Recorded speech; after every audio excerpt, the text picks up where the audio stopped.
Hi Kuya Will, matagal na akong nakikinig sa mga kwento mo. Akala ko noon, ako lang ang may mga di maipaliwanag na karanasan. Pero tuwing nakikinig ako, pakiramdam ko, hindi ako nag-iisa. Ako nga pala si Jeric, 22 taong gulang na ngayon. Pero ang ikukwento ko sa'yo ay isang karanasang nangyari noong 18 pa lang ako. Fresh graduate ng senior high at kaka-18 lang. Literal nung buwan dingin yon. Doon ko naranasan ang una kong totoong encounter. Hindi fantasy, hindi online, kundi sa mismong likod bahay namin. May nakitira kasi sa amin noon, si Kuya Paulo. Anak siya ng kaibigan ng nanay ko na galing abroad. 23 siya noon, moreno, athletic, at laging naka-boxers lang kapag nasa bahay. Dahil puno na ang mga kwarto sa taas, sa likod bahay siya natulog. May banig, kulambo, at maliit na electric fan lang. At dahil summer, madalas akong bumaba roon para magpalamig. Isang gabi, 11:00 na siguro, bumaba ako para kunin ang naiwan kong cellphone charger. Tahimik ang paligid pero may mahinang tunog akong narinig. Hindi daga, ungol. Dahan-dahan akong lumapit. Hindi ko alam kung sadyang bukas ang kulambo o kung nakalimutan lang isara ni Kuya Paulo. Pero malinaw kong nakita ang ginagawa niya. Nakahiga siya, nakapikit. Ang isang kamay ay abala sa loob ng shorts niya. Kinabahan ako, tumigil ako. Pero nang dumilat siya at makita ako, ngumiti lang siya. "Lapit ka lang kung gusto mong makita," sabi niya. At Kuya Will, nilapitan ko siya. Kuya Will, hindi ko alam kung matatakot ako o matutuwa. Pero sa totoo lang, nung makita kong hindi nagalit si Kuya Paulo at sa halip ay ngumiti pa, parang tinanggalan ako ng bigat sa dibdib. Parang biglang naging okay lang ang lahat. Parang pinayagan akong pumasok sa isang mundong matagal ko nang gusto, pero hindi ko alam kung paano simulan. Lumapit ako, mabagal ang bawat hakbang. Ramdam ko ang panginginig ng tuhod ko, hindi dahil sa lamig, kundi sa kaba at siguro sa kalibugan na rin. "Gusto mong hawakan?" Bulong niya. Wala akong nasagot. Tumingin lang ako sa kanya pero sa loob-loob ko, sigaw na sigaw ang katawan ko ng, "Oh." Hinawakan niya ang kamay ko. Dahan-dahang inabot sa junjun niya. Mainit, matigas, at mas malaki sa inaasahan ko, na pumipigtas-pigtas ng dahan-dahan sa kamay ko. Doon ko lang na-realize na hindi na ito panaginip. Totoo to. Totoong hawak ko ang junjun ng isang lalaking matagal ko nang inaasam. "Okay lang yan," sabi niya. "First time mo, di ba?" Tumango lang ako. At doon, sa ilalim ng kulambong iyon, nagsimula ang gabing hindi ko kailanman makakalimutan. Hinayaan niya akong kilatisin siya mula leeg hanggang dibdib, hanggang sa bahagi ng kanyang katawan na bihirang makita ng sinuman. Hindi siya nagmamadali. Hindi rin siya naging marahas. Tinuturuan niya ako. Para akong batang tinuturuan, humawak ng bagong laruan. Pero hindi laro-laro lang ang nararamdaman ko. Iba, matindi, mapanindig balahibo. "Gusto mong ituloy?" tanong niya. Ako na mismo ang tumango ulit.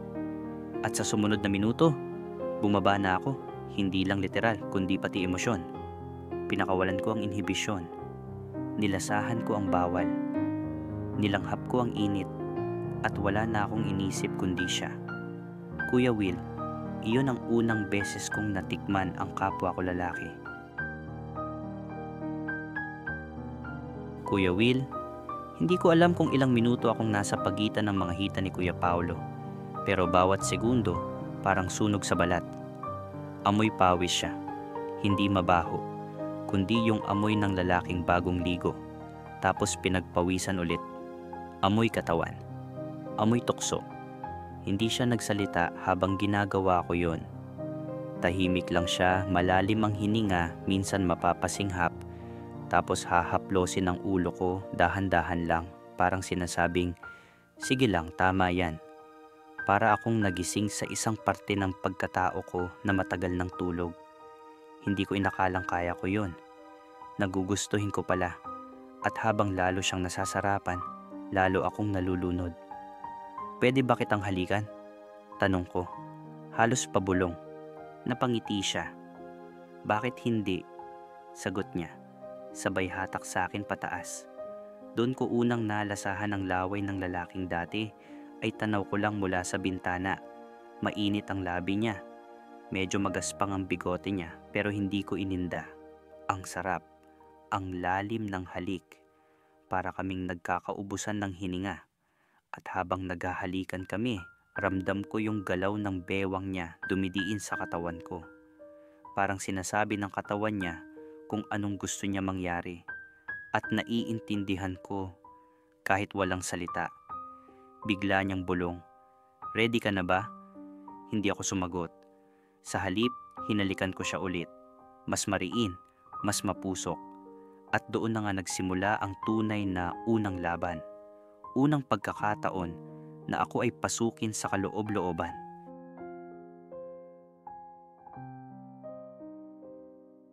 Kuya Will. Pagkatapos, tahimik lang kami ni Kuya Paulo. Walang nagsalita. Wala ring nagmadaling bumangon. Nasa ilalim pa rin kami ng kulambo. Pareho naming hinahabol ang hininga namin. Habang ramdam ko pa rin ang init ng katawan niya sa balat ko. Nakahiga ako sa dibdib niya. Ramdam ko ang tibok ng puso niya. Mabagal na, pero malakas. Parang sinasabing, tapos na, pero totoo to. Tiningnan ko siya. Nakapikit siya, pero hindi natutulog. Alam kong gising pa siya kasi bigla niyang hinaplos ang likod ko gamit ang isa niyang kamay. Malambot, dahan-dahan. Parang sinasabi niyang okay lang ang lahat. Masakit ba? Tanong niya. Mahina ang boses, halos bulong. Ngumiti lang ako. Kunti lang, pero parang worth it. Napangiti rin siya. Ang tapang mo, sabi niya. Akala ko titigil ka noong una. Hindi ko alam kung matutuwa ba ako sa sinabi niya o mahihiya. Pero ang totoo, ako rin hindi ko inakalang magpapatuloy ako. Pero sa bawat hawak niya, sa bawat tingin niya, pakiramdam ko, safe ako. Hindi ako tinanong kung may ibang lalaki na akong naka-experience. Hindi rin ako tinanong kung may gusto ako sa kanya. Wala siyang gustong malaman. Ang gusto lang niya, nandito ako, kasama siya, sandaling kanya. At ako, wala rin akong tanong. Kasi sa totoo lang, ayokong sirain yung moment sa pamamagitan ng mga salitang wala naman sigurong kasagutan. Nakatulog kaming magkadikit, Kuya Will. Sa banig sa ilalim ng kulambo. Amoy pawis, amoy zone rocks, amoy katawan naming dalawa. At habang dahan-dahan akong nilulunod ng antok, ang huling naisip ko, ito ba ang simula ng kung ano pa? Pero kinabukasan, parang ibang tao na ulit si Kuya Paulo. Kuya Will, pagmulat ng mata ko, wala na si Kuya Paulo sa tabi ko. Wala na ang kulambo. Wala na yung amoy ng katawan niya sa banig. Parang lahat ng nangyari kagabi, panaginip lang. Nakaayos na ang mga gamit niya. Naririnig ko na siyang naguhugas ng pinggan sa labas ng kusina. Umaga na, may araw na, at muli, bumalik kami sa realidad. Gising ka na pala, sabi niya nang makita akong lumabas. May tinapay dyan, kain ka na. Walang kahit anong tingin, walang ngiti, walang bakas ng gabi naming dalawa. Parang hindi niya ako pinasok kagabi. Parang hindi ko siya hinalikan. Parang hindi kami naghalikan. Naglabas ng damdamin, ng kalibogan, at kung anuman yung tawag sa pagitan naming dalawa. Tahimik akong kumain. Siya naman, busy sa pag-aayos ng mga gamit niya sa tricycle. Parang normal lang ang lahat. Pero sa loob ko, gulo-gulo. Gusto ko siyang tanungin, Kuya, okay lang ba yung nangyari? Gusto ko sanang sabihin, hindi ako nagsisisi, pero sana sabihin mong hindi ka rin. Pero wala. Wala akong lakas at mas lalong wala akong karapatan. Mauna na ako sa biyahe, Jeric, sabi niya. Sabihan mo si nanay kung aalis siya mamaya. Tumango lang ako. Walang salitang lumabas sa bibig ko. At habang pinapaandar niya ang tricycle, pinilit kong ngumiti. Pero pagliko niya sa kanto, doon ko na lang hinayaan ang luha ko. Kuya Will, mas masakit pala yung parang walang nangyari kaysa sa mismong unang beses. Kuya Will, makalipas ang 1 linggo, hindi pa rin kami nagkakausap ni Kuya Paulo tungkol sa nangyari. Nandyan pa rin siya tuwing umaga, naghuhugas ng tricycle, minsan nakikipagkwentuhan kay nanay. Pero kapag ako na ang dumaan, bigla siyang tumatahimik. Yung mga dati, "Uy, Jeric, kain ka na." Minsan, wala na ring tingin. Parang ako lang ang may naaalala. Minsan, sinasadya kong maglakad ng walang suot na shirt sa harap ng tricycle niya kahit alam kong araw-araw ko yung ginagawa dati. Pero ngayong inaasahan ko na sana mapansin niya, saka naman siya lumilingon sa ibang direksyon. Para bang guilty siya o baka ako lang tong umaasa pa rin. Isang gabi, nadatnan ko siyang nag-aayos ng tricycle sa garahe. Hindi na ako nagdalawang isip. "Kuya Paulo," tawag ko, mahinang boses. Tumingin siya saglit, pero agad ding ibinalik ang tingin sa trangkilo niya. "Oh, pwede ba tayong mag-usap?" Tanong ko. Hindi na ako nagpaligoy. Alam kong alam niya kung bakit. Sandaling katahimikan. "Sige, ano yon?" Umupo ako sa may gilid ng upuan. Naglakad siya palapit pero hindi masyadong malapit. "Tungkol sa nangyari nung gabing yon," sabi ko. Halos hindi ko na marinig ang sarili kong boses. Tumango lang siya. "Oo," maikli niyang sagot. "Wala lang ba yun sa'yo?" Diretso kong tanong, kahit nanginginig ang tuhod ko. Huminga siya ng malalim. Saglit siyang tumingin sa akin. At sa unang pagkakataon, nakita ko ulit yung mga matang tumitig sa akin habang nasa ilalim kami ng kulambo. Pero ngayon, malungkot na ang tingin niya. "Hindi siya wala lang," sabi niya. "Pero hindi rin siya dapat maulit. Bumagsak ang mundo ko, Kuya Will. Parang nyurakan niya, hindi lang ang damdamin ko, kundi pati yung kauna-unahan kong karanasan. Yung akala ko'y simula ng kung anuman pala'y katapusan na agad. Sorry, Jeric," dagdag pa niya. "Tao lang din naman ako. Nagpadala, sumangayon ako, pilit kong tinatanggap. Pero ang totoo, durog ako. Hindi ako umiyak sa harap niya. Pero pagpasok ko sa kwarto, piniga ko ang sarili kong dibdib para lang matawid ang gabi. Akala ko, pag binigay mo ang sarili mo, may kapalit. Pero ang totoo, hindi laging may bumabalik."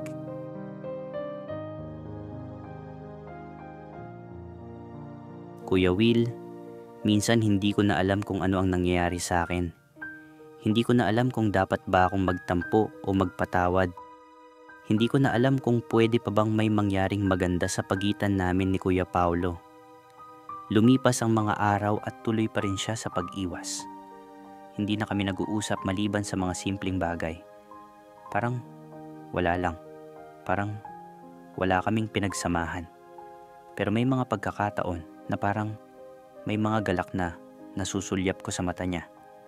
Tulad nung minsang magkasabay kami sa kwarto at magkasalubong kami sa pintuan. Tumigil siya ng saglit, parang gusto niyang magsalita. Pero umiiwas na naman siya agad. Ang sakit.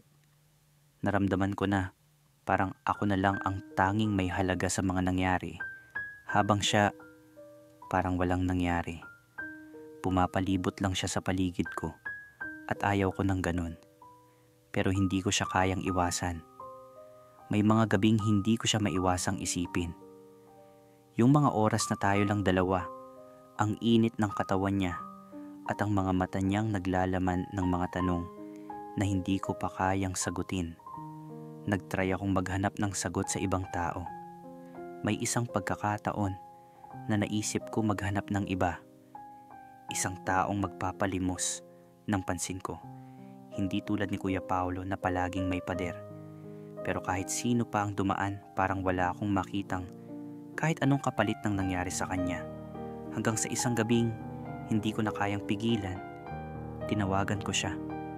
Kuya Paolo, mahinang tawag ko sa cellphone niya. Nasa kabilang linya siya, hindi agad nagsalita. Kuya, gusto ko lang sana tanungin kung pwede ba tayong mag-usap. Hindi ko na kaya tong ganito. I'm not sure if I was asking for answers or just for closure, but I needed something. Pwede, sagot niya. Nagkita kami sa labas ng bahay. Hindi kami pumunta sa garahe o sa likod bahay. Dito sa gilid, sa lilim ng puno, kami nag-usap. Jeric, sabi niya, habang hindi ako tinatanaw. Gusto ko sanang aminin na may mali sa nangyari. Hindi ko rin alam kung bakit ko yung ginawa. Hindi ko kayang maging para sa'yo.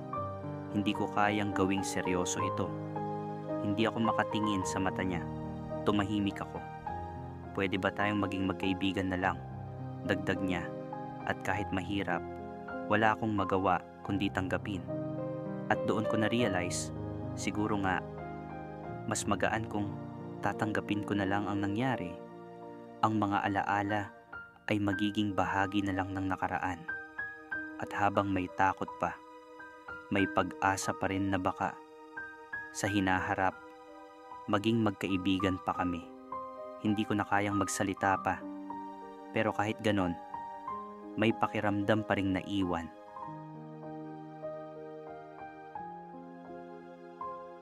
Kuya Will, matapos ang lahat ng nangyari, naisip ko, baka ito na talaga ang huling kabanata ng aming kwento ni Kuya Paolo.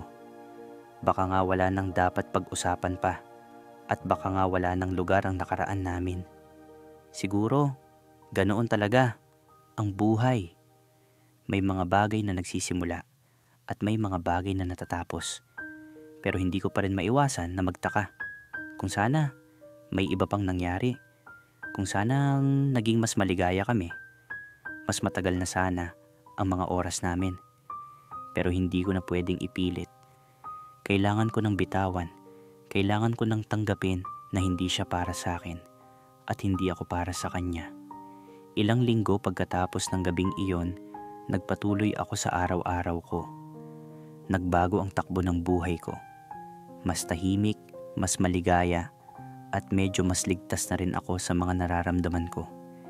Hindi ko na kailangang umasa sa hindi sigurado. Hindi ko na kailangang maghahanap ng sagot mula sa mga hindi nagsasabi ng totoo. Nagpatuloy si Kuya Paolo sa pagiging kuya, sa pagiging magkaibigan, at ganun din ako. Alam ko, may mga pagkakataon pa rin na matutulungan ko siya at magkakaroon kami ng pagkakataong magkausap. Pero hindi na yon tungkol sa kung anong nangyari sa amin.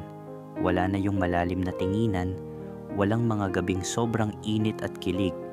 Kung hindi man siguro, ito na yung mga pagkakaibigan na magtatagal, na walang kahulugan maliban sa pagiging totoo. Minsan, inaalaala ko pa rin siya. Minsan, may mga gabi na iniisip ko kung paano kung magkausap kami ulit. Pero natutunan ko ng tanggapin na ang bawat kwento may hangganan. At siguro, mas magaan ngayon, mas malinaw, at mas tahimik. Isa lang ang natutunan ko, Kuya Will. Ang pagmamahal ay hindi palaging nakikita sa parehong paraan. Minsan, ang pagmamahal ay natutunan sa mga pagkatalo. Minsan, kailangan mo lang talagang matutong bitawan ng mga bagay na hindi mo kontrolado. Bilang pagtatapos, hindi ko na iniisip kung tama ba o mali. Hindi ko na kailangan ng mga sagot. Ang mahalaga, natutunan kong pahalagahan ang sarili ko at kung sino ako nang walang pag-aalinlangan. Ngayon, mas handa na akong harapin ang bagong kabanata ng buhay ko. Isang kabanata na puno ng pag-asa at hindi na puno ng pangarap na hindi ko kayang hawakan. Hindi lahat ng unang karanasan ay masaya. Minsan, Ito'y puno ng init at ligaya sa simula, pero nauuwi rin sa katahimikan at tanong na walang sagot. Para kay Jeric, ang gabi sa ilalim ng kulambo ay naging gabing bumago sa kanya, hindi lang pisikal, kundi emosyonal at mental. Isa siyang batang natuto sa paraang hindi niya inaasahan at hanggang na ngayon, dala niya ang bigat at init ng alaala. Minsan, sa pagitan ng tukso at katahimikan, doon tayo tunay na nasusubok. Hindi natin laging makukuha ang closure na hinahanap natin, pero ang totoo, sapat na minsan na mapakinggan tayo. At dito sa M2M Desires, makakaasa ka, mapapakinggan ka namin. Kung may kwento ka ring hindi mo makalimutan, mapauna mong karanasan man, isang taong minahal mo ng palihim, o isang gabi ng tukso na bumago sa'yo, ikwento mo kay Kuya Will. Ipadala mo lang sa aming inbox o i-comment kung gusto mong marinig ang boses ng sarili mong alaala. Huwag kalimutang mag-like, mag-share ng episode na to kung nakarelate ka, at mag-subscribe sa M2M Desires para sa mas marami pang kwentong hindi mo inaasahang tatama sa'yo. Ako si Kuya Will, at dito sa M2M Desires, hindi ka nag-iisa.